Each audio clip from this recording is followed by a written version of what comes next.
is a CBS News special report. I'm Nora O'Donnell with Gail King and John Dickerson in New York. President Trump has replaced Secretary of State Rex Tillerson. The former Exxon CEO had served barely 1 year in charge of the State Department. Tillerson will be replaced now by CIA Director Mike Pompeo, a move that had been floated before the end of 2017. Major Garrett is at the White House with this breaking news, just confirmed by the president himself. Major, good morning. Yes, confirmed quite naturally by the president on his own Twitter feed 4 minutes ago. This was, as you indicated, kind of a slow-moving firing. John Kelly, the chief of staff, had signed off on a plan to replace Rex Tillerson as Secretary of State back in October and November of 2017, but then it was put on hold as Rex Tillerson, the Secretary of State, fought to maintain his position as the head of the State Department and the lead negotiator for the Trump administration on all diplomatic fronts. The breaking point appears to be President Trump's surprise announcement last week that he was willing to meet with North Korean leader Kim Jong-un.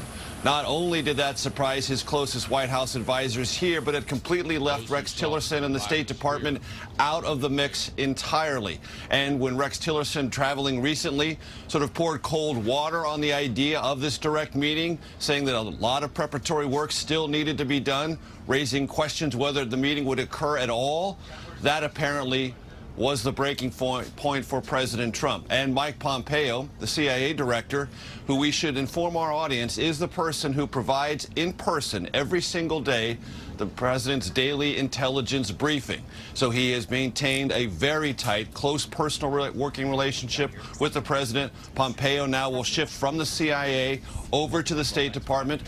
One of the great unresolved questions of this move, though, is will Pompeo bring clout to the State Department sufficient to attract money from this administration to fill positions still left vacant at the State Department? In other words, will President Trump invest Pompeo with the money and personnel resources he deprived Rex Tillerson of while he was the Secretary of State in charge of the State Department? Nora, Gail, and John. Major, we're just getting now the full statement from the President of the United States, talking a little bit about Mike Pompeo's record. Graduated first in his class from West Point, Harvard Law graduate, has been at, of course, the CIA, and before that was a member of Congress. Another note, too, the President also announcing who the new CIA director will be, and that's Gina Haspel. She is currently the deputy director of the CIA, and she will now be the first ever female director of the CIA. So she steps into that role. You remember that? Yes, go ahead, Major. About that, and one of the interesting things about that is there have been times when the president has fired someone and not had a ready replacement. This situation, clearly the president wanted to have ready replacements. There will be a confirmation process for both, but the president believes they can be confirmed under the current scenario.